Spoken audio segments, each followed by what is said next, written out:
First impressions. Ballroom. Youkoso.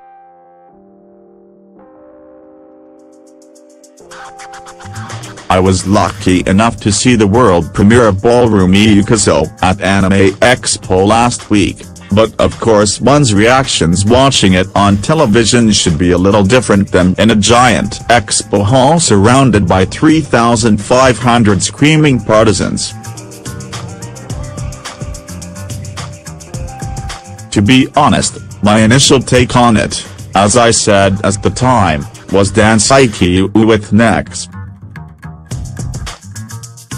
And funnily enough, a week later I find my feelings about it haven't changed much at all. If anything, the initial impression has solidified. And that's, mostly, a good thing.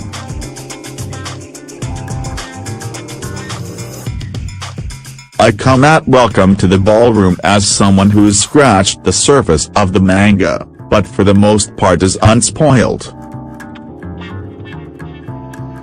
I know that manga is extremely popular. I know this anime is arguably the most highly anticipated of the season.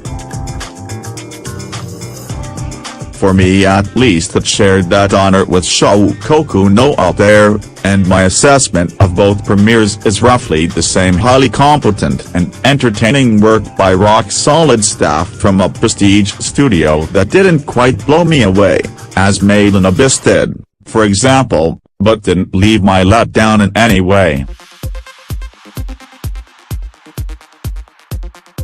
We'll see how each series develops over time. Both have the luxury of two colors to play with. If indeed one gets a haiku vibe from Ballroom, it shouldn't entirely be a surprise, as both shows come from production IG. Haiku. Animation director Chiba Takahiro, who was at AX along with director Tazu Yashimi, performed that role on Haiku, and brought much of his team with him to Ballroom. Haiku.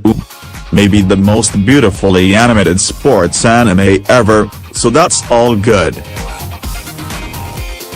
But for me the connection runs deeper than that. The personality and mood of the series, in the case of the volleyball show I felt it was a floppy-eared beagle driving a sports car, are very similar. Ballroom Youkoso is intense, flashy, goofy and wholly adolescent in a positive way. The hero in this case is Fujita Totoro, Sachaya Shimba, a third-year middle schooler adrift without anything he feels passionate about. One day he spots a beautiful girl from his grade walking into an underground dance studio, and one thing, a run-in with bullies, leaders to another, the owner putting Totoro into a headlock and dragging him downstairs. That owner is Sengoku Kane, Morikawa Toshiyuki, who seems to co-own the place with Tamaki-san, Noto Mamiko.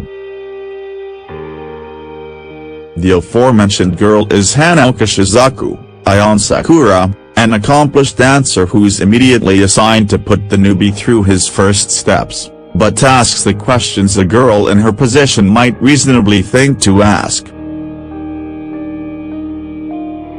Now, I know even less about ballroom dancing, competitive dance sport or otherwise, than I do about volleyball, and I'm even worse at it. But lack of knowledge shouldn't be a barrier with a sports anime, and that is what this series is, if it's well written and well produced enough. Haiku was, and is, and Ballroom Youkoso seems to be as well.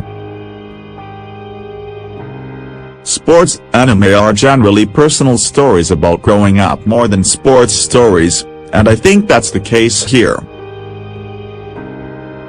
Totoro is a likably awkward kid, and he doesn't let his awkwardness and completely normal pubescent shyness turn him into a wallflower.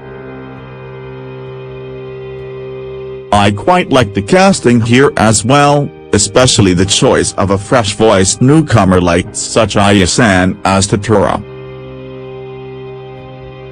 He can bring a lot of authenticity to Totoro's moments of bewilderment and wonder at this new world opening up in front of him. So what's with that whole neck thing?